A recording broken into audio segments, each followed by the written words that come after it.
Bienvenidos. Nos vamos a Francia. Según las encuestas, Emmanuel Macron volverá a ganar las elecciones presidenciales que se celebrarán el próximo mes de abril.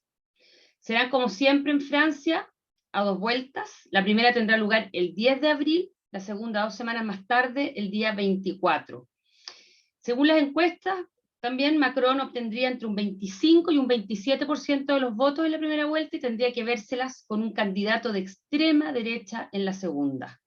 Y es aquí donde ha saltado la sorpresa. La derecha nacionalista en Francia es cosa de la familia Le Pen desde hace décadas, pero primero del padre, Jean-Marie, y ahora de su hija Marine. Pero les ha salido un competidor, Éric Zemmour, un periodista muy popular por sus libros y sus intervenciones en televisión, que de un modo sorprendente ha entrado en la carrera de los presidenciables. Bueno, lo primero, comentarles que la política francesa ha cambiado y mucho, y de hecho se habla de un antes y después en relación al año 2017, que es cuando ganó Macron en segunda vuelta. Recuerden que a esa segunda vuelta llegó con Marine Le Pen. Él triunfó con un 66% frente al casi 34% de Le Pen. ¿Y por qué digo que hay un punto de inflexión muy importante en esa elección?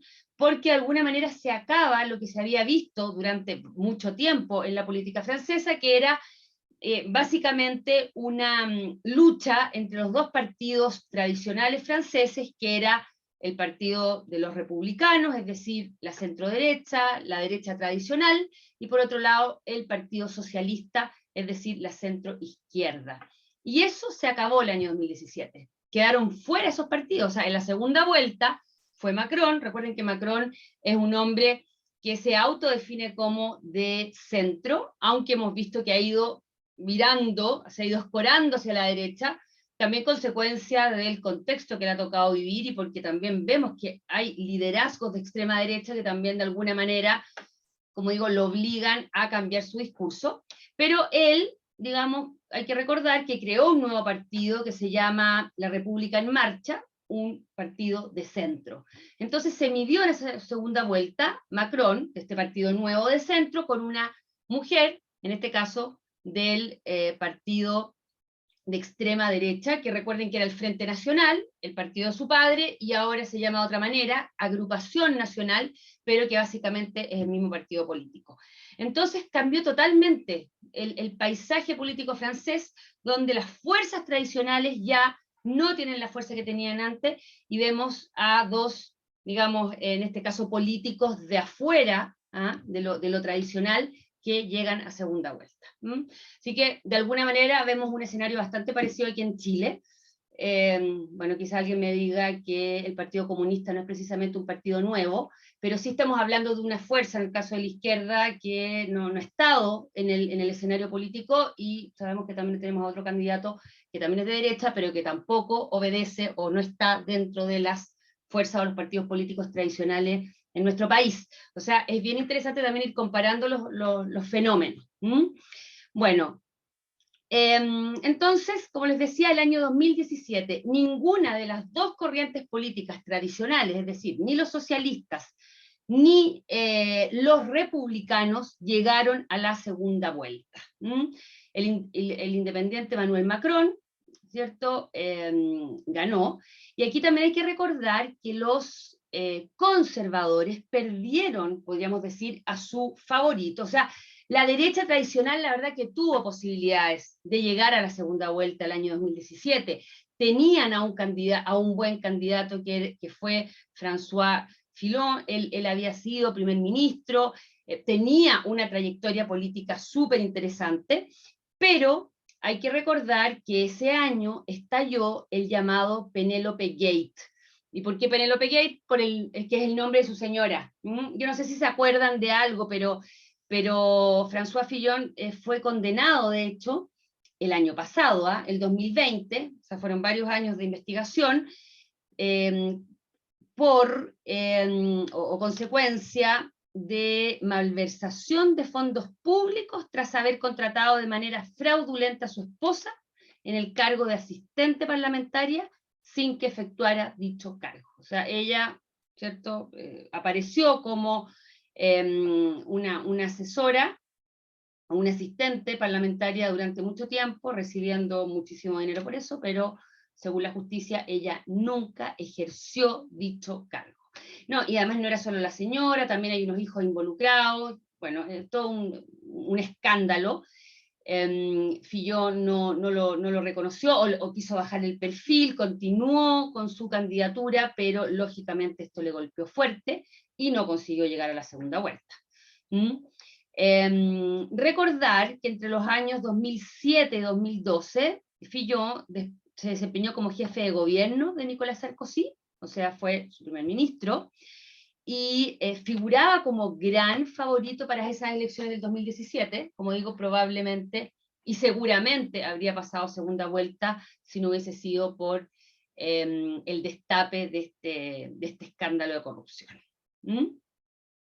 Bueno, hoy, menos de 5 meses antes de las elecciones presidenciales que se van a realizar en abril del próximo año, los observadores políticos parecen estar experimentando, podríamos decir, una especie de déjà vu, porque es muy probable que veamos en la segunda vuelta a Macron con Marine Le Pen, o con Macron y Éric Zemmour, que es este personaje que ha saltado al estrellato, y lo más impresionante que es un hombre que está a la derecha incluso que de Marine Le Pen. Es más provocador, más extremista, más, podemos decir, xenófobo, anti-inmigración, etcétera, etcétera, que la misma Marine Le Pen. Este es el personaje, y él recién la semana pasada acaba de presentar su candidatura oficialmente.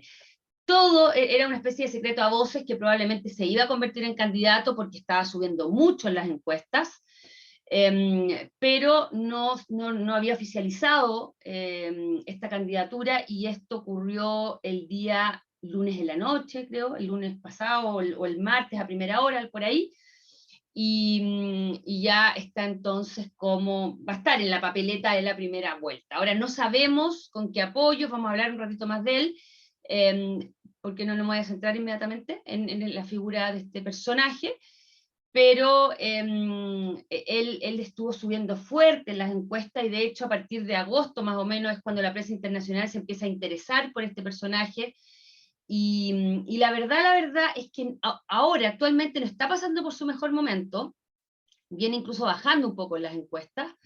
Sin embargo, algunos creen que quizás la misma candidatura o el lanzamiento de la candidatura podría volver a ponerlo en un lugar, digamos, de mayor entusiasmo, podríamos decir, para los franceses o para sus adherentes y todos los que puedan creer en esta candidatura. A todo esto, él presentó su candidatura oficial a través de un video donde él dijo que ya no es tiempo de reformar Francia, sino de salvarla. Él tiene un discurso muy, podríamos decir, tremendista.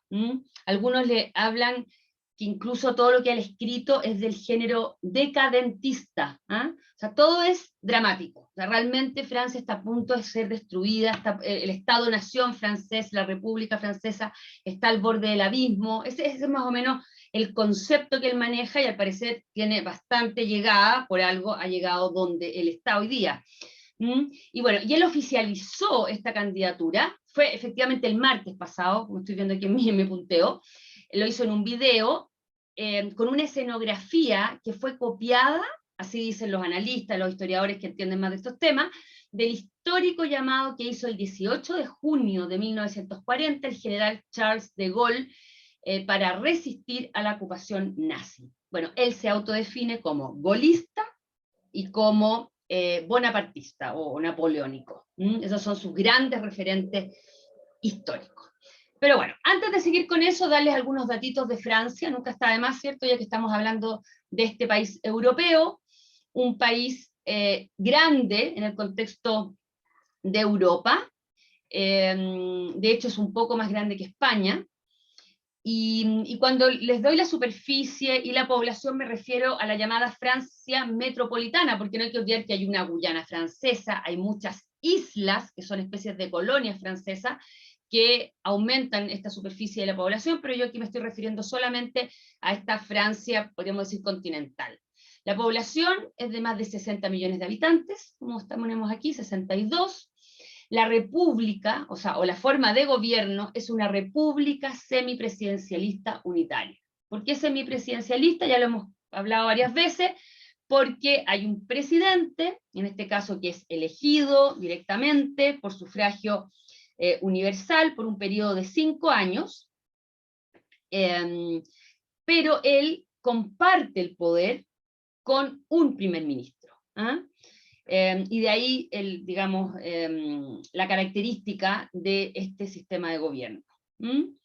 Bueno, el presidente es elegido, como les decía, por un periodo de 5 años, antes era de 7, se los menciono también porque puede que de repente no les calcen algunas cosas, vamos a ver por ejemplo una foto aquí de Chirac y no les van a dar los años, porque claro, hasta hace relativamente poco tiempo este periodo duraba 7 años. Hay posibilidad de una reelección inmediata, solo una, sin embargo se puede repetir nuevamente, se puede volver a reelegir el presidente después de transcurrido un periodo. El presidente es el que designa al primer ministro, y lo que suele ocurrir es que este primer ministro esté en sintonía con la mayoría parlamentaria. Así el presidente también se asegura, de alguna manera, el apoyo de la asamblea. Bueno, el gabinete o consejo de ministros también es nombrado por el presidente, o sea, nos vamos dando cuenta que el presidente tiene bastante poder, definitivamente. Y este poder ejecutivo, ¿cierto? También comparte el poder con la Asamblea Nacional, que es el poder legislativo, que tiene 2 cámaras, la Cámara Baja con 577 diputados y la Cámara Alta, que es el Senado, con 321 senadores. En el contexto del Poder Judicial hay un Consejo Constitucional de 9 miembros que asegura el control de constitucionalidad de las leyes y resuelve los contenciosos electorales. Eso como dato de la forma de gobierno. Desde el punto de vista de la religión, son básicamente cristianos, o mayoritariamente cristianos, donde la mayoría son católicos. Los cristianos son entre un 63 y un 66%, los musulmanes son muchos, como pueden ver, considerando que estamos en Europa, entre el 7 y el 9%, los budistas entre un 0,5, un 0,75, los judíos lo mismo.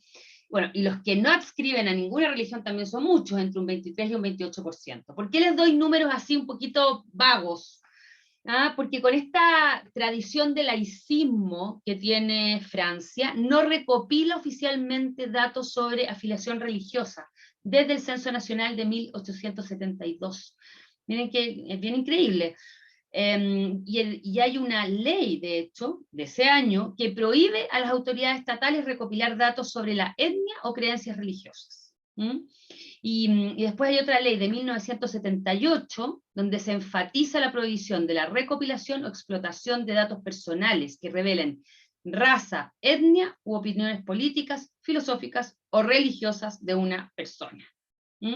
Bueno, todo esto obviamente en el marco también de la Revolución Francesa de 1789, ¿cierto? Donde se establece, o de donde nace este laicismo tan, podríamos decir, o más radical de lo que vemos en otros lugares del mundo, ¿cierto? Entonces por eso tenemos estos números, que al final obedecen más bien a encuestas y cosas.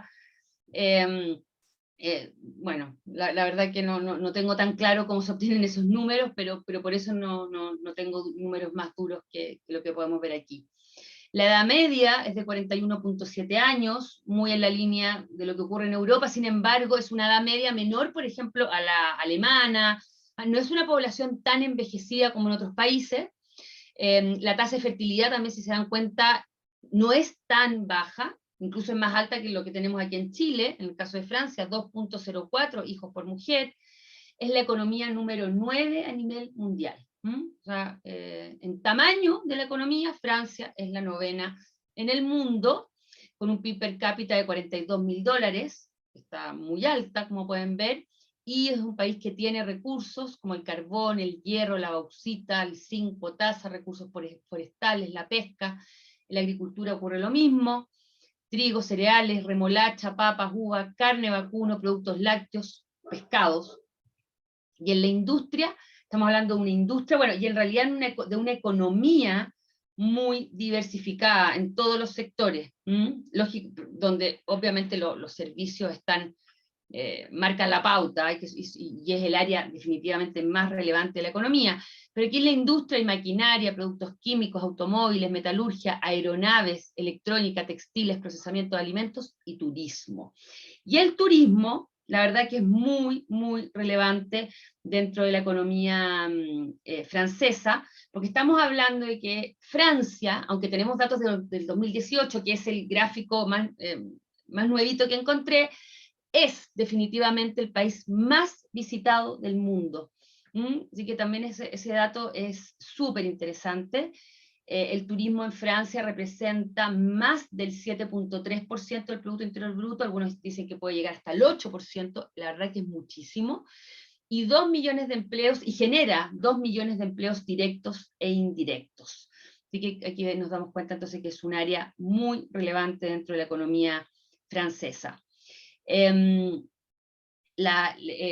Con Emmanuel Macron se han hecho varias reformas en la economía francesa, y de hecho podríamos decir que el talón de Aquiles de la economía de Francia es el alto gasto y el bajo crecimiento, y muchas de las reformas que ha estado haciendo Macron van en esa línea, o sea, de mejorar la competitividad, impulsar el crecimiento económico, y para eso ha hecho cambios en el código laboral, implementó una serie de reformas para mejorar la flexibilidad en el mercado laboral, facilitar que las empresas puedan contratar y despedir, simplificar las negociaciones entre empleadores y empleados, está bajando los impuestos, o sea, vemos que hay una serie de cambios que se han ido implementando, y la verdad que han dado resultados, porque la economía francesa es definitivamente una de las que más crece en Europa. Muchos dicen que, digamos, realmente está como avión la economía francesa. Bueno, y aquí vemos lo que les comentaba, resultado fiscal en términos del PIB. Miren, por favor, bueno, lo del 2020 podríamos hacer un paréntesis, porque en todas, yo no sé, no creo que haya país que no tenga déficit fiscal el año 2020, con las ayudas, con las compras de las vacunas, ¿cierto? Con las versiones de IFE en otras partes del mundo, ¿cierto? Pero el caso francés, la verdad que es algo que se repite, y esto sumado a un crecimiento bajo, la verdad que ha sido un problema. Bueno, siempre sabemos que consecuencias de un déficit fiscal permanente, vemos un alza en la deuda pública, y eso es lo que también podemos observar aquí en el gráfico, donde el año 2020 hay una deuda pública en relación al PIB de más del 115%. Y aquí vemos el crecimiento, que es muy bajito, ¿cierto? Pero, como les comentaba hace un ratito, ya los medios incluso hablan de una Francia que va disparada, esa es la palabra en realidad, que no me acordaba, porque ya Francia está con un crecimiento superior al 6%, algo muy, muy positivo, y con una tasa de desempleo de 8.1%, que es el nivel más bajo de los últimos 15 años. O sea, podríamos decir que lo que ha hecho Macron, al menos desde el punto de vista de la economía, ha dado buenos resultados, ¿cierto? Y pese a la pandemia y todo aquello. Y lo que creo que ya se los dije, pero una también de las propuestas de Macron, y era una de sus ideas de campaña, era disminuir los impuestos, y lo que ha estado haciendo es reducir gradualmente la tasa impositiva para las empresas. Él tomó el poder con la tasa de 33.3 y la está bajando, y va a llegar, se supone que al 25% en el 2022.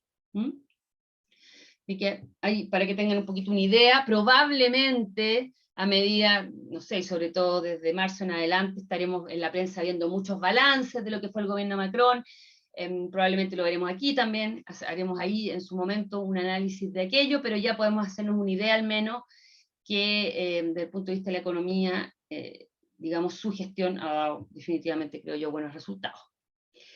Bueno, ahora en relación a la pregunta de esta charla hoy día, ¿con quién se medirá Macron? La verdad que esto tiene relación, ¿cierto?, con su contendor, ¿cierto? Porque a todo esto, un paréntesis, Macron todavía no oficializa su candidatura. Todos suponemos que va a ser candidato porque además habla como candidato, ¿ah? Todos los discursos que ha dado, de hecho todo lo que hace en el último tiempo, por lo menos los analistas lo interpretan como un discurso de candidatura absolutamente. Así que están todos esperando que en algún momento él oficialice su candidatura.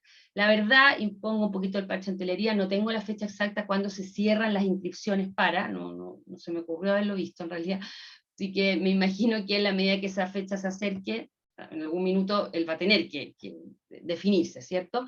Pero nadie tiene dudas, que Macron va a la elección, y ahora la gran pregunta es con quién pasaría segunda vuelta. Todo indicaría que sería con Marine Le Pen o con Zemmour. Sin embargo, igual es interesante ver qué ha pasado con los republicanos, porque hicieron noticia el fin de semana y quizás alguien lo vio, al menos yo miré el Mercurio ayer y había una noticia en relación a este tema, cosa rara, digamos, porque lo que pudimos ver en Francia este fin de semana, sobre todo a partir del jueves, fueron las primarias de los republicanos para llegar, digamos, para elegir a su candidato oficial que debiera ir a las elecciones presidenciales en abril, o sea, a la primera vuelta. Así que ahí les voy a contar un poquito qué pasó ahí. Pero recordar entonces que los republicanos son la derecha tradicional francesa. Como les decía, ellos tuvieron esta primaria el fin de semana, que en realidad oficialmente se llama Congreso de los Republicanos, porque no solamente se elegía al candidato, sino que también había un congreso, o sea, una asamblea, un espacio de deliberación entre los militantes de este partido. Este movimiento de derecha ha tenido en el último tiempo estos dos presidentes, que son Jacques Chirac y Nicolas Sarkozy. Y bueno, y este partido, como les comenté hace un rato, tuvo la verdad, estuvo golpeado, digamos, sufrió un duro revés en las elecciones del 2017 porque no consiguieron que su candidato Fillon pasara, ¿cierto?, a la segunda vuelta. Este fin de, entonces, como les comentaba, esta primaria de los republicanos fue este fin de semana, y la elección era entre estos 5 personajes que tenemos aquí. Michel Barnier, que puede ser el que les suene algo. ¿Por qué? Porque a este hombre lo escuchamos por lo menos el nombre, mucho, porque fue el negociador del Brexit. O sea, él era el comisario europeo encargado de negociar la salida de la Unión, del Reino Unido de la Unión Europea. Y probablemente estos de aquí no los ubiquen. Valérie Pécresse, ella es la elegida, ella fue la elegida para representar a su partido en esas elecciones, que la verdad que es todo un hito, porque es la primera mujer que se presenta o que logra ser elegida como candidata de este partido, y claro, si tuviera alguna posibilidad sería la primera presidenta de Francia. Lo que ocurre es que todo indica que Macron va a ser reelegido. Es difícil pensar que ella tenga alguna posibilidad, pero todavía todo puede ser. Éric Ciotti pasó a la segunda vuelta de las elecciones primarias junto con Valérie Pécresse, porque esto funcionaba con 2 vueltas también. La primera vuelta fue entre jueves y viernes, y la segunda entre viernes y sábado, y el sábado se dio a conocer el resultado final, que arrojó a Valérie Pécresse como la candidata del Partido de los Republicanos. Y este Ciotti, muchos consideran que, la verdad que fue bueno, digamos, que no avanzara más allá, porque tenía posiciones bastante radicales en comparación a otros candidatos. O sea, un candidato muy parecido a una Marine Le Pen o incluso a un Eric Zemmour. Entonces también no habría sido, creo yo, independientemente si nos gusta o no nos gusta esa postura, la verdad que era bien difícil diferenciarse de los otros candidatos. En cambio, ella encarna la moderación, a juicio de los analistas, dentro del Partido de los Republicanos, aunque igual tiene un discurso bastante duro, anti-inmigración, bueno, porque parece que hoy día no queda otra en Francia con todo lo que ocurre, y además estos mismos candidatos ven que una Marine Le Pen o un Zemmour, ¿cierto?, crecen como la espuma en un contexto tan complejo como es la inmigración ilegal, ¿cierto? Javier Bertrand era el favorito, no quedó ni siquiera en la segunda vuelta de la primaria, y Philippe Juvin, que en realidad ni se hablaba de él. Bueno, ¿qué es lo que le complica a los republicanos? ¿Por qué los republicanos uno los observa y dice no tienen ninguna posibilidad de llegar a la segunda vuelta? O por lo menos lo que dicen los expertos. Porque la verdad es que los republicanos están muy, muy golpeados. Por un lado, porque Macron ha sido muy hábil y ha ido reclutando a militantes, personeros del Partido de los Republicanos. Por ejemplo, Jean Castex es el actual primer ministro de Francia desde el 3 de julio del 2020 y es un ex los republicanos. Estuve mirando igual y él se cambió después al partido de Macron, o sea, a República en Marcha, pero es un republicano, digamos, históricamente hablando, y además, por ejemplo, Bruno Le Maire, que es el ministro de Finanzas, que ha sido también considerado una especie de rockstar, porque justamente es el ministro de Finanzas, el gestor, el autor de esta economía que está dando tan buenos resultados, también es un republicano converso, podríamos decir, a República en Marcha, el partido de centro de Macron. Entonces, por un lado, vemos a un partido que, por un lado, sangra, podríamos decir, consecuencia de esta especie como de secuestro por parte de Macron de estas figuras, y otras más, le estoy mencionando a las más importantes o a las más visibles. Y por otro lado, lo que deja un poquito en la invisibilidad a este partido es el mensaje, el discurso más radical de la derecha, representada por Marine Le Pen o por este hombre Eric Zemmour, del que hablaremos inmediatamente. Entonces esta derecha tradicional queda navegando ahí sin mucho norte, y por eso fue bien impresionante ver entre estos tres candidatos, que eran los favoritos de la primaria, un discurso bastante radical. Por ejemplo, Michel Barnier, que era el que yo les comentaba, el negociador del Brexit, hablaba de recuperar el control de Francia. A mí me llamó mucho la atención, considerando que Michel Barnier era una persona que había trabajado dentro de la Unión Europea para negociar la salida del Reino Unido. Uno podría haberse imaginado un hombre más euroentusiasta, pero no. O sea, él hablaba de recuperar el control de Francia, pidiendo, digamos, más restricciones a la inmigración y al asilo. Es crítico del acuerdo de Schengen, eso también llama mucho la atención. Recuerden que Schengen es el acuerdo que permite la libre circulación de personas, considerado uno de los pilares más relevantes de la Unión Europea. Entonces uno dice, si Michel Barnier no cree en la Unión Europea, ¿qué le queda al resto, cierto?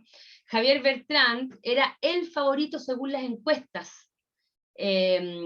¿Por qué digo según las encuestas? O sea, cuando hablo de las encuestas me refiero a cualquier francés que es encuestado, qué republicano le podía gustar, digamos, era este. No figuraban los otros cuatro que les mostré hace un segundo. Él es el presidente regional de Alta Francia, de una de las provincias, ocupó varios ministerios. Estamos hablando de todas maneras de políticos con bastante trayectoria, ningún aparecido de la nada. Y este Javier Bertrand también muy crítico a la Unión Europea, hablaba de fortalecer el Estado Nacional, endurecer las leyes de inmigración, negar el permiso de estadía a inmigrantes ilegales, o sea, muy duro, y con un discurso, como digo, muy cercano también a la extrema derecha. Ella, que ya es la candidata oficial de los republicanos, es la presidenta regional de Île-de-France. Recuerden que es todo lo que rodea a París. Por algo le llaman que es la Isabel Ayuso de Francia. Recuerden, Ayuso, ¿cierto?, la presidenta de Madrid del Partido Popular, que es tan famosa, ¿cierto?, por además su discurso tan directo, y bueno, y por todo lo que ha hecho en Madrid, que es muy distinto a lo que hace el gobierno socialista de Sánchez, ¿cierto?, en España. Bueno, a ella la comparan con Ayuso, sin embargo, ella se declara profundamente seguidora de Margaret Thatcher, pero sobre todo de Merkel. Ella dice que le encantaría ser 1/3 Thatcher, 2/3 Merkel. ¿Ah? Yo creo que eso nos ayuda bastante a tener una idea de quién estamos hablando, por lo menos ideológicamente hablando. Bueno, y ya sabemos que ella es la candidata de esta derecha tradicional francesa, ya ganó la interna del Partido de los Republicanos, así que habrá que ver qué posibilidades reales tiene de pasar a la segunda vuelta. Quién sabe, quizás, quizás tenga las posibilidades, todavía tiene tiempo, ¿cierto? De aquí a abril, hacer una buena campaña, habrá que ver el carisma. Ahí yo, claro, no sé tanto de la política interna francesa, pero bueno, ahí habrá que seguir un poquito cómo va su campaña, pero ya por lo menos sabemos que ella va a estar en la papeleta de abril. ¿Y cómo se dan más o menos las encuestas? Salen encuestas todo el tiempo, pero esta, aunque no es lo último de lo último, yo estuve viendo otras, y por ejemplo una del domingo pasado, que está muy parecida a esta, y esta nos da una idea al menos de quiénes son los personajes que están ahí, y que no son muy distintos de lo que vimos en el 2017. Sobre todo, ¿a qué me refiero? Jean-Luc Mélenchon, que es el de Francia Insumisa, es de la izquierda o ultraizquierda, dependiendo cómo se mire. Él, recuerden que estuvo en las elecciones del 2017 y él tendría alrededor del 9% del voto. ¿Ah? Aquí otro que vale la pena mencionar, otra que vale la pena mencionar es Anne Hidalgo, socialista, de este partido que quedó en el olvido absolutamente el 2017. Ella es alcaldesa, creo que de París, me fue en este minuto, pero como pueden ver, imagínense, 5%, ni una posibilidad. Los verdes tienen también a su representante, Yannick Jadot, que tendría más o menos un 7%.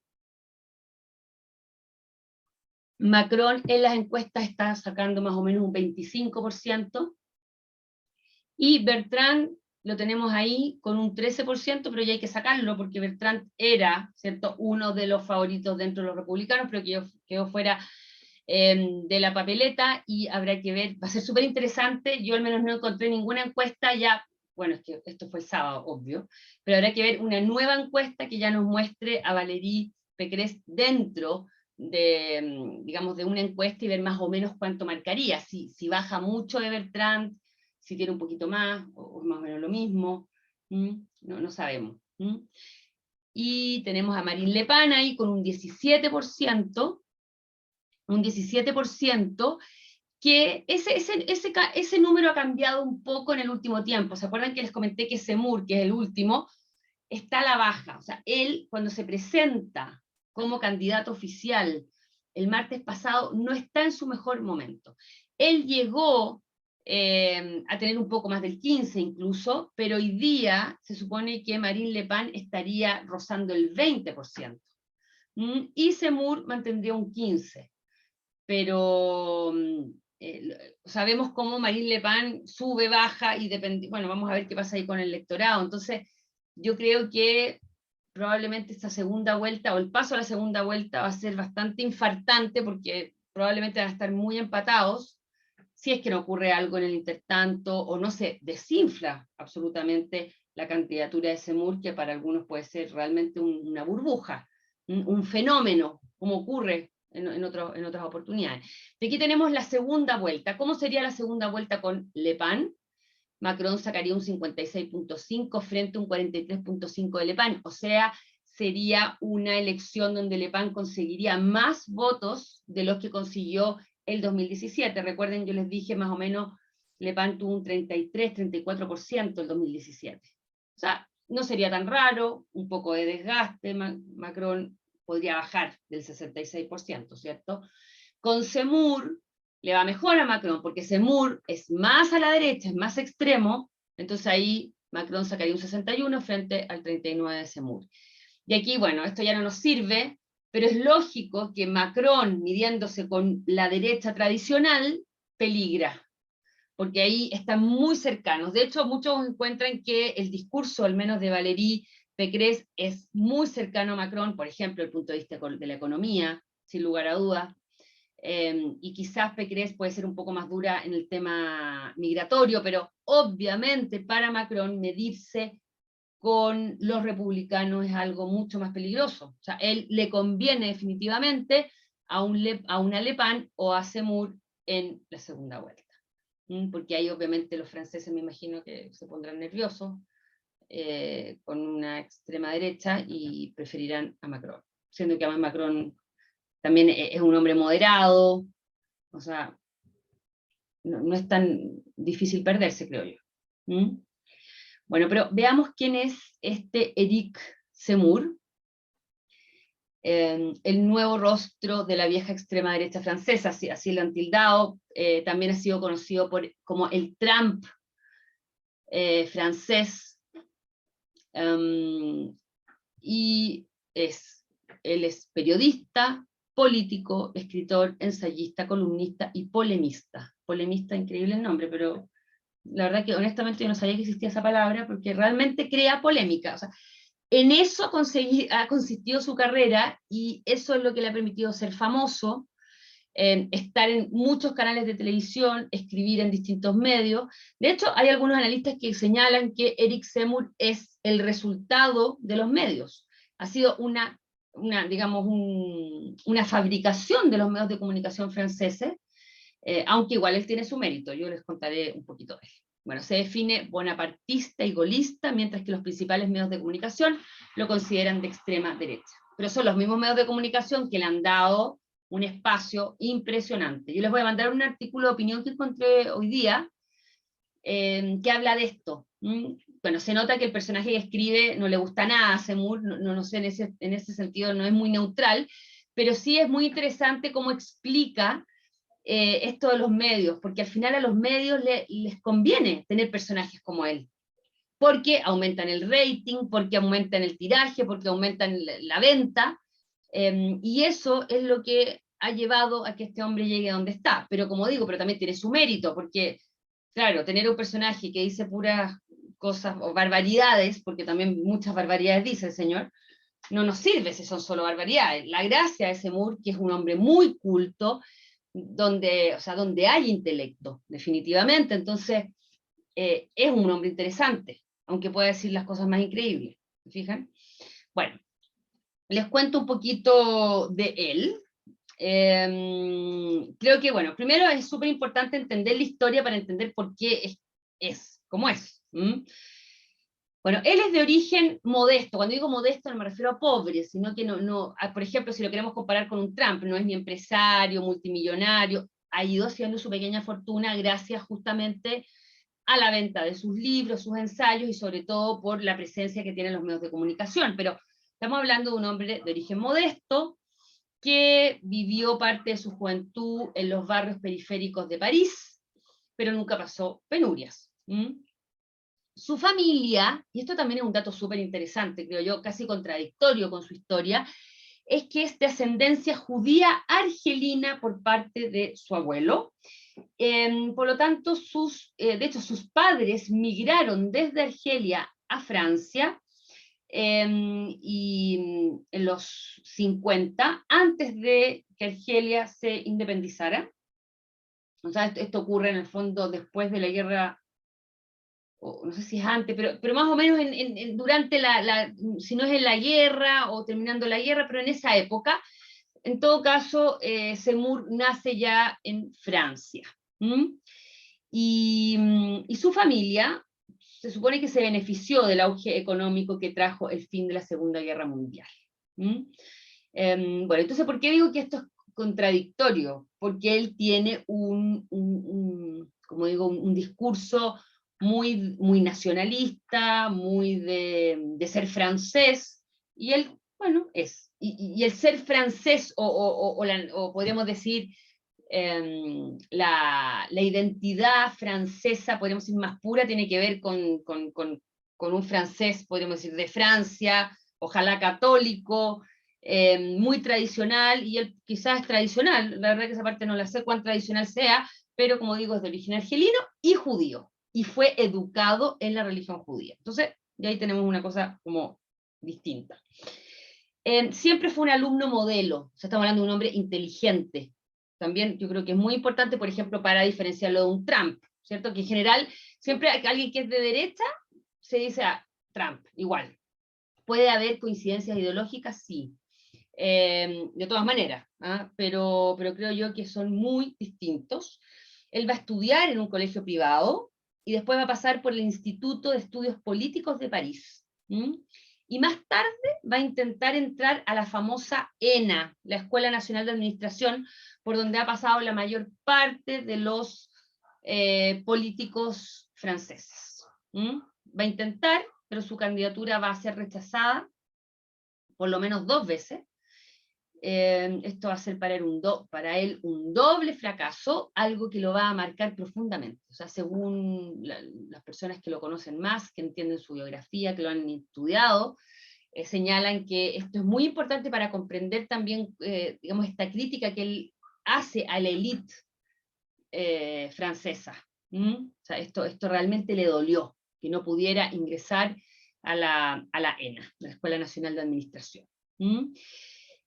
Aprovecho de comentarles, esto es un paréntesis, pero creo yo que es interesante. Dentro del programa de Macron estaba eliminar la ENA, por elitista, para que vean que Macron también tiene su lado también un poco más pop, podríamos decir, o sea, de ser, digamos, de llegar al pueblo, y era una promesa que estaba ahí, que no se había cumplido, pero ya este año él anunció que la Escuela Nacional de Administración, que está instalada en Estrasburgo, desaparece y que va a ocupar su lugar el Instituto del Servicio Público, así se va a llamar. O sea, no es que lo haga desaparecer y que no exista una posibilidad para que los que tengan esta vocación de servicio se puedan preparar, sino que va a existir esta nueva instancia, que es el Instituto del Servicio Público, que a juicio, digamos, de los que defienden esta idea, va a ser más flexible, diverso y abierto, o sea, menos elitista.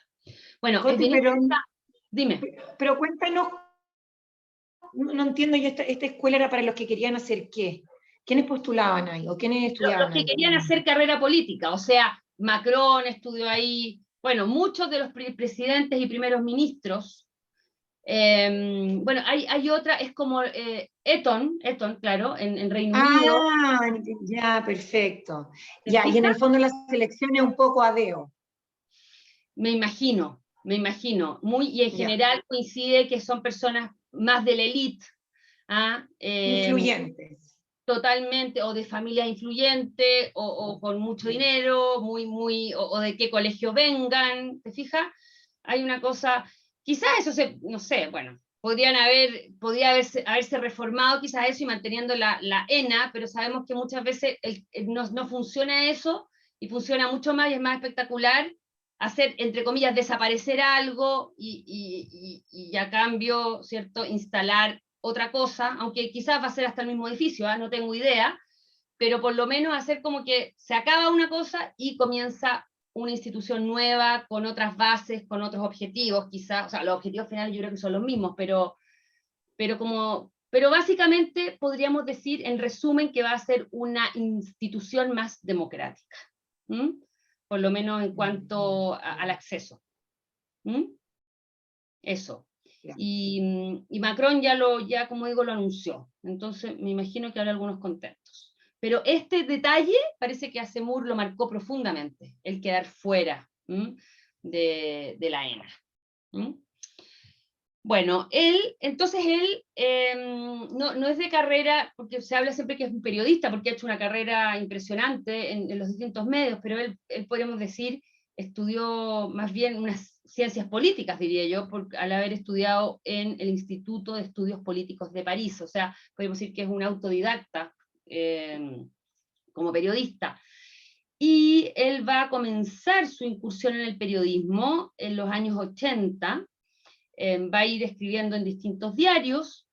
Al principio no se sabe mucho su orientación política, pero es bien increíble porque se confirma, gente que lo ha investigado, como digo, un poquito más, que votó por el socialista François Mitterrand en las presidenciales de 1981 y 1988. O sea, no sabemos ahí cómo fue esta evolución para llegar a ser lo que es hoy día, ideológicamente hablando, ¿cierto? Que está mucho más en la extrema derecha.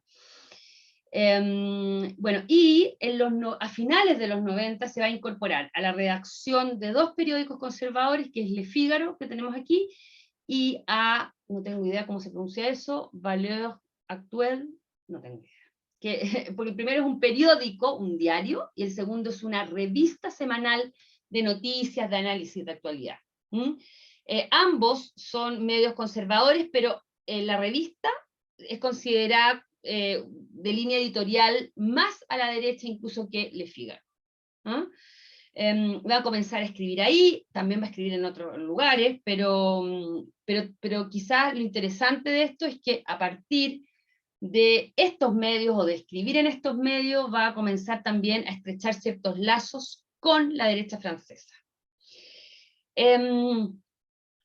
Después hay un hito que no es menor, podríamos decir, dentro de los medios de comunicación franceses, que viene todo como una reconfiguración.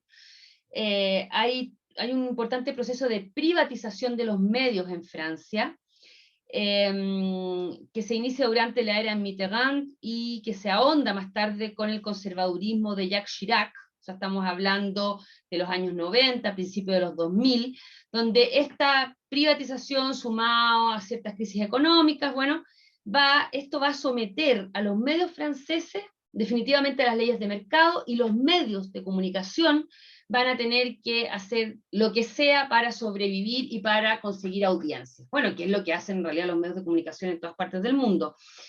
¿Y qué van a hacer básicamente los medios de comunicación franceses? Van a recurrir a los formatos que más audiencia atraían, o sea, debates, escándalos, actualidad, pero muchas veces más sensacionalista. Bueno, y en este contexto es donde también el Frente Nacional de Jean-Marie Le Pen, el padre de Marine, va a crecer mucho. ¿Por qué? Porque él era invitado a cualquier canal o a dar una entrevista, y con su mensaje provocador, bastante disruptivo, obvio que la gente lo leía, la gente lo quería ver. Y en ese contexto también van a aparecer luego los canales de información 24 horas. Entonces, en ese contexto, Eric Zemmour también va a llegar a la televisión, específicamente a CNews, que es considerado el Fox News francés, o sea, el canal más conservador de Francia, o sea, que está, digamos, ideológicamente cercano a la derecha. Y ahí va a llegar a tener incluso un programa, una hora prime, lo va a ver mucha gente. Y bueno, después además viene la irrupción de las redes sociales, el internet, donde también va a participar en otras cosas, pero se va a hacer, al parecer, muy famoso, sobre todo por estas intervenciones en la televisión, específicamente en CNews. Y entonces vamos a ver también una transición, podríamos decir, de Zemmour, de periodista a polemista a partir de los años 2000, justamente también por este cambio en los medios de comunicación franceses. Entonces, Zemmour va a ser invitado semanalmente a distintos medios, siempre con un discurso políticamente incorrecto. Va a ser un tertuliano habitual, muy conocido dentro de Francia, porque ahora, por ejemplo, muchos analistas internacionales decían, la verdad, que nadie conocía a Zemmour, pero dentro de Francia se conocía, porque era un hombre, como digo, muy, muy conocido por esto de ser políticamente incorrecto. Bueno, ¿qué plantea este hombre? Quizá eso es lo más importante, ¿cierto? ¿Por qué es políticamente incorrecto? ¿Por qué llama la atención? ¿Por qué es tan provocador? Y básicamente, vamos a ir viendo distintas ideas, pero básicamente lo que él defiende es la idea digamos, de este hombre, que es Renaud Camus, que es la teoría del gran reemplazo. Y lo que vemos aquí es un libro que no lo escribió directamente Camus, sino que lo escribió Philippe Carcenti, que es un polémico político, judío sefardita de hecho, que le hizo una entrevista a Camus para que le explicara esta teoría del gran reemplazo. Y este libro se llama 2017, última chance antes del gran reemplazo. Eso es lo que dice ahí, se supone. Y bueno, según el análisis de Camus, pueden distinguirse actualmente en Francia 4 categorías de protagonistas del cambio que él percibe. Bueno, a todo esto, a grandes rasgos, el gran reemplazo considera a la inmigración una herramienta para sustituir a la población francesa. Y en eso cree férreamente el señor Zemmour. Ya, bueno, y esto se da, hay, como dice aquí, 4 categorías de protagonistas dentro de esta teoría, que serían los reemplazados recalcitrantes, es decir, los aborígenes que como yo no desean para nada ser objeto de una colonización. O sea, aquí estaría también obviamente Zemmour, porque supone que estas son palabras de Camus, ¿cierto? Que no quieren esta invasión, sobre todo de árabes, para qué decir musulmanes, que con ese tema realmente Zemmour no dialoga, no. Para él realmente los musulmanes son la gran amenaza para la República Francesa. Bueno, entonces tenemos a los reemplazados recalcitrantes, que sería, podríamos englobar quizás en esta extrema derecha mucho más, digamos, intolerante quizás hacia la inmigración, los reemplazados anuentes que no ven dónde está el problema, que podríamos decir que son los ingenuos, que no realmente ven, no ven grave, no ven como algo grave esta inmigración desde el norte de África, de Medio Oriente, ¿cierto?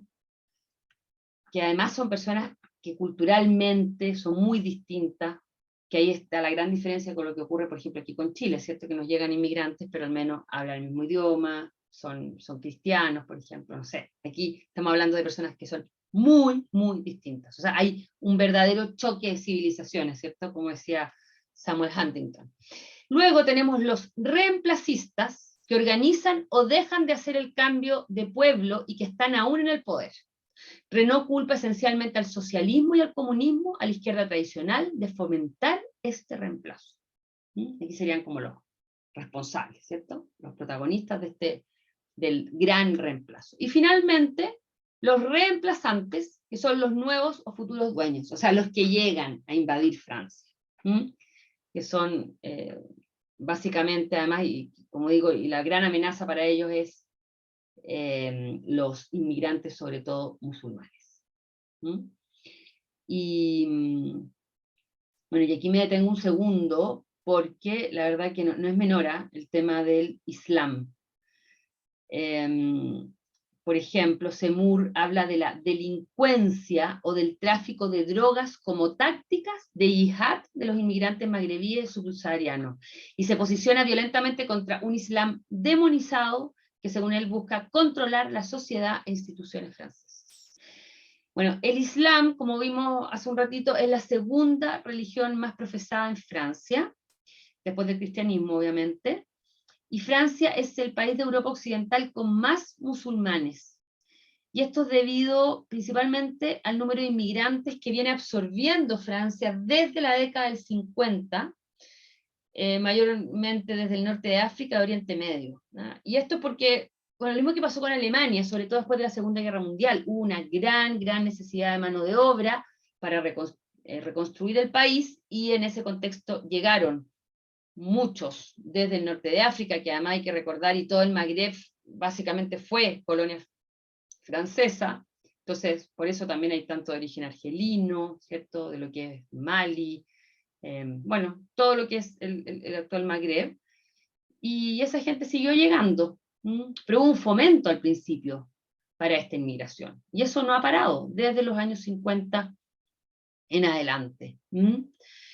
Zemmour se ve como el último guardián de una Francia nostálgica e idealizada, y ve a Francia como un país de tradición católica en declive por el ataque de sus enemigos internos y la pérdida de peso internacional. Bueno, el ultranacionalismo le ha valido algunas comparaciones, por ejemplo, con intelectuales de la extrema derecha francesa clásica, como Charles Maurras, no sé cómo se pronunciará eso. Él era un defensor de la vuelta de la monarquía a principios del siglo XX, que Zemmour lo ha defendido muchas veces, que este es como un clásico, podríamos decir, es un clásico, digamos, nacionalista tradicional, muy distinto, como digo, a Zemmour, que tiene unas características que no van mucho con la línea de un Maurras, por ejemplo. Y también Zemmour ha sido acusado de revisionismo porque ha apoyado al gobierno de Vichy. Recuerden que el gobierno de Vichy fue el gobierno colaboracionista de Adolf Hitler, liderado por el mariscal Philippe Pétain, que lo tenemos ahí a mano izquierda, saludando a Hitler. Y de hecho, Zemmour ha dicho que Pétain no colaboró en la aniquilación de judíos en Francia, sino que todo lo contrario, que gracias a Pétain se habrían salvado muchos judíos. Una idea que nadie, por lo menos lo que yo he podido leer, nadie defiende, o sea, es como un poquito una locura, parece. Pero, sin embargo, digamos, nadie lo podría tildar a Zemmour de antisemita, antijudío, bueno, él es judío además, pero muy también provocador con sus análisis de la historia, pero bueno, y esto se dice mucho, esto se saca mucho a colación, esto de que él defienda lo que fue el régimen de Vichy. Bueno, Zemmour se presenta como un hombre hecho a sí mismo, víctima del desprecio de clase de las élites intelectuales, ¿no? Muy en la línea de lo que les comentaba de la ENA, ¿cierto? Que lo rechazó. Y él se reivindica como portavoz de las clases populares. Sin embargo, una anécdota por lo menos, dice que la verdad que lo de las clases populares ahí nomás, porque por ejemplo, él para sus 50 años se celebró en este Petit Malmaison, que fue el castillo que Bonaparte mandó construir a su primera señora Josefina. Mira, no sé si esto tendrá o no tendrá que ver con si él está o no conectado con las clases populares, pero algunos consideran que este tipo de gustitos le pueden haber costado caro en su momento. Bueno, ha sido también tildado de misógino, bueno, y de hecho hay un libro, por ejemplo este, que es el Primer Sexo, que es uno de los libros quizás más conocidos de él, que tiene su nombre, o debe su nombre, al título del libro de Simone de Beauvoir, de que recuerden que era El Segundo Sexo, ¿cierto? Bueno, este libro plantea una teoría que a algunos les parece terrible, y él dice lo siguiente, bueno, él dice que el hombre es un depredador sexual, y que Francia y Europa se han vuelto verdaderas mujeres, que se han declarado tierra abierta, esperando ser fecundadas por la virilidad venida del extranjero, en relación a la inmigración.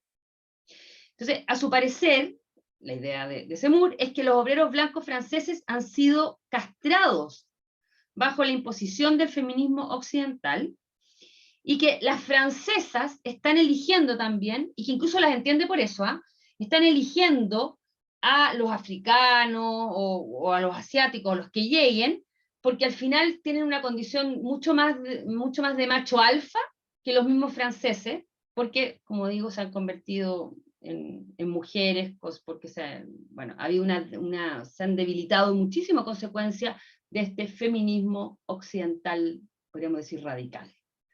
Entonces, este libro le ha valido digamos, la reputación de misógino.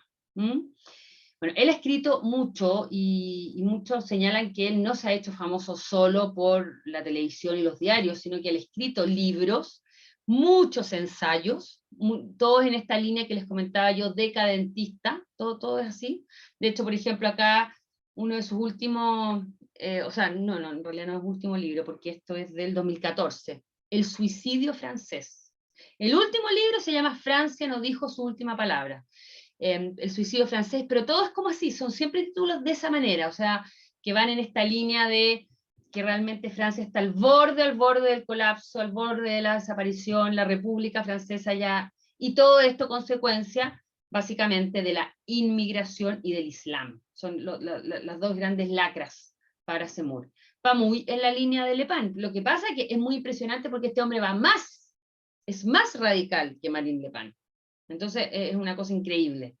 Yo me recuerdo la primera vez que escuché a este hombre, también como agosto, septiembre, era como que dije, no, este hombre no va a durar, y bueno, y fue agarrando vuelo, para que vean cómo está de tensa también la política interna de Francia. Bueno, lo otro que también es interesante, creo yo, tener presente es que él ha preferido dar una batalla cultural, o había dado en general la batalla en el ámbito cultural más que en la política institucional. De hecho, muchas veces lo intentaron reclutar, por ejemplo, desde el mismo partido de Marine Le Pen. Y él nunca quiso recibir estas ofertas para sumarse a listas electorales de ultraderecha, ¿cierto? Que, bueno, es lo que él representa, ¿cierto? Bueno, ¿por qué entonces ha decidido presentarse a candidato para las presidenciales del 2022? Quizás no les pueda responder 100%, pero una de las teorías sería que está sufriendo un creciente ostracismo por parte de los medios de comunicación. Entonces se está acabando, podríamos, en resumen, la pega. ¿Y por qué? Porque este hombre ha sido acusado ya muchas veces, por ejemplo, por incitación al odio racial, o sea, ese tipo de, digamos, de juicios ha estado enfrentando últimamente. Entonces, lógicamente, en ese contexto hay muchos medios que ya no lo quieren como lo querían antes. Entonces, frente a ese escenario, hay analistas que creen que él ha preferido lanzar su candidatura para tener de dónde agarrarse, digamos, porque también él sabe que tiene digamos, un bolsón de seguidores importantes que lo van a seguir y que de alguna manera lo van a mantener a flote. Bueno, esto que está ocurriendo obviamente tiene muy nerviosa a Marine Le Pen, ella es la mayor perjudicada definitivamente. Y también lo otro que llama la atención es que Marine Le Pen, ¿cómo decirlo? A ver, o sea, o él no es el único que es hoy día más radical que Marine Le Pen. De hecho, se dice que Zemmour en parte ha crecido mucho en las encuestas y es quien es hoy día porque Marine Le Pen pensó, cuando ganó Macron en el 2017, que ella tenía posibilidades reales de ganar en las elecciones del 2022, que se iba a desgastar Macron y que ella, moderando un poquito el mensaje, tenía posibilidades reales. ¿Y qué ha ocurrido durante estos casi 5 años? Ella efectivamente ha moderado su mensaje, pero eso es algo que no le gusta a una parte importante de su electorado. Y eso también explica el por qué un Zemmour tiene bastante éxito. Y también, por ejemplo, es interesante ver otro fenómeno, que es Marion Maréchal. Marion Maréchal es nieta de Jean-Marie Le Pen, del padre, no es hija de Marine, pero es hija de, me imagino que de una hermana, en realidad no sé, pero es sobrina, esta niña es sobrina de Marine Le Pen. Y ella, ideológicamente hablando, coincide mucho con Zemmour. O sea, para que vean que Marine Le Pen se está quedando un poquito en el aire. Probablemente, o sea, o quizás ha quedado clarito que no les resulta esto de moderar el discurso, porque ella en el fondo llega a ese electorado que quiere ese discurso duro, como el que también da Zemmour, o incluso ella, Marion Maréchal. Se han encontrado en distintas oportunidades estos dos personajes, han coincidido ya en 2 cumbres internacionales, una en 2019 en París y otra en septiembre de 2021 en Hungría, que es la que tenemos aquí. ¿Ah? Y eso también es bien genial. Yo estoy viendo unos memes, por ejemplo, a los dos, así como vestidos de novios y como casándose, porque, o sea, me imagino que se reirán también dentro de la política francesa esta parejita, porque, como digo, tiene mucho más coincidencias que ella con su tía, por ejemplo. Pero algo que también nos dice mucho de lo que está ocurriendo, creo yo, dentro del espectro de la derecha más radical en Francia. Entonces, podríamos ir resumiendo, entonces que Le Pen cae en las encuestas por una, primero, deteriorada imagen, definitivamente, pero también por esta estrategia de moderación que no le ha venido nada de bien, definitivamente. Y lo otro que también señalan los analistas, y con esto ya voy terminando por si quieren hacer algunas preguntas, es que el discurso de Zemmour ha encontrado el terreno fértil para crecer gracias, eso lo va a incluir, al mismo Macron. Macron ha indicado, incluso hasta con el mismo dedo, a una izquierda que, desde el punto de vista de Macron, una izquierda ideológica, intelectual, que divide, que es intolerante.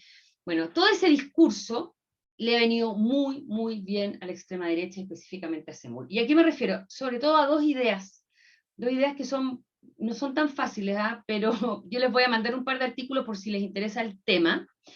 Me refiero al movimiento woke y al islamo-izquierdismo. Estamos hablando de un Macron que se ha tirado en picada, podríamos decir, en contra de estas dos ideas, de estos dos movimientos, de estos dos ideas, de estos pensamientos, de estas culturas también, porque la verdad que sobre todo el woke puede caer dentro de no solamente de un movimiento o de ideas, sino realmente de un tipo de manera, de estilo de vida incluso. Macron, no hay que olvidar que él dentro de todo, recuerden que es un hombre sumamente preparado, es un intelectual, es un hombre que está preocupado de la academia, de todo aquello, y es interesante, por ejemplo, que Macron lanzó una campaña contra los denominados wokes o el woke. El woke es, como tenemos aquí, algunos hablan de una doctrina, que nació en Estados Unidos. Entonces la primera crítica de Macron, que además no quiere que lleguen ideas que le puedan venir a robar el gallinero, dice, es una idea importada, porque vamos a tener que importar ideas que vienen de un contexto totalmente distinto, que es el de Estados Unidos. Woke se refiere a despertar, pero en pasado, o sea, por si alguien se lo estaba preguntando. Efectivamente es eso. Algunos lo definen como estar alerta ante la injusticia, y el movimiento nace, en realidad, entiendo que más o menos en los años 30 del siglo pasado, hace mucho tiempo, pero de a poquito va tomando fuerza, hasta que hace poco, actualmente, realmente es un movimiento importante en Estados Unidos. Y es un movimiento que nace en relación a todo lo que tiene que ver con la discriminación étnica y racial, pero que con el tiempo va llegando a otras áreas y tiene hoy día relación con la discriminación hacia todas las minorías, o sea, sexuales, sociales, lo que sea. Ahora, ¿cuál es el problema? Y lo que yo logro captar y donde creo entender a Macron es que son movimientos muy intolerantes, donde el que no comulga 100% con ellos tiene que quedar fuera de juego. Y este tipo de movimiento ha llegado fuerte a las universidades. A mí me hizo mucho sentido porque yo también he escuchado, a mí no me ha tocado personalmente, porque yo hoy día no voy a la universidad, pero de personas que han hecho, por ejemplo, cursos, gente mayor, digo yo, como yo, o sea, gente grande que va, por ejemplo, a hacer a la Universidad Católica, un diplomado X, y donde profesores de repente les han comentado, quizá en espacios más de confianza, que los profesores, por ejemplo, tienen miedo muchas veces a hablar y decir las ideas que dijeron quizás por años, porque no van a emplear el vocabulario o el lenguaje que quieren los estudiantes, que, no van a, que si quizás se van a acercar medio milímetro a la alumna para decirle algo, no se vaya a sentir que no sé qué, y así. O sea, es muy, muy complicado este famoso woke, pero también, como digo, muy intolerante. ¿Y por qué esta intolerancia, creo yo? Porque también lo que he podido ir leyendo es que, y quizás lo más nefasto, pienso, de este tipo de movimiento, es que se sienten moralmente superiores al resto, y por eso creen que tienen, digamos, todas las, las herramientas y todas las posibilidades, digamos, un poquito de pasar sobre el otro. Bueno, y este movimiento ha llegado de alguna manera a Francia, y eso tiene muy complicado, al menos por lo menos desde el punto de vista de Emmanuel Macron. O sea, él encuentra que esto él considera que los movimientos tienen que ser además genuinos, propios. Bueno, parece que se le olvidó o no se acordó que estamos en la globalización, pero él abiertamente ha criticado a todo este sector muy activo que defiende el woke. Por ejemplo, este woke obviamente está muy alineado con el Black Lives Matter, a propósito de la muerte de George Floyd, recuerden, el año pasado en Estados Unidos. Bueno, yo les voy a enviar lectura por si a alguien le interesa saber un poquito más. Y lo otro que también se suma a esto es también una campaña por parte de Macron en contra, o por lo menos verbalmente digo, del islamo-izquierdismo. A esta altura yo diría que hay bastante consenso que hay un sector al menos de la izquierda que de alguna manera defiende mucho, justifica el islamismo. Islamismo me refiero como islam político, islam militante, que raya muchas veces en la justificación del terrorismo islámico. Entonces, lo que hemos visto es que se inició en febrero de este año 2021 una investigación en Francia para conocer el alcance de este islamo-izquierdismo, sobre todo en la Academia Francesa. O sea, en el fondo ver la supuesta influencia de la militancia islamo-izquierdista en las investigaciones universitarias. O sea, si hay algún tipo de influencia de esta ideología en la Academia Francesa.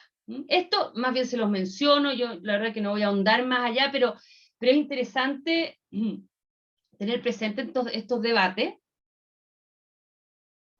porque hoy día más el mundo está tan globalizado y a mí me da la sensación de que la verdad que lo que ocurre acá, allá ocurre acá de alguna manera, quizás no estamos viendo el woke como quizás lo está viendo Macron en Francia, pero a mí me hace mucho sentido. O sea, yo creo que hay una intolerancia por parte de los que defienden mucho la no discriminación, que yo creo que está muy bien, pero cuando ya esa persona no logra ni siquiera entablar un diálogo con el que no está 100% alineado con sus ideas, ahí es un problema.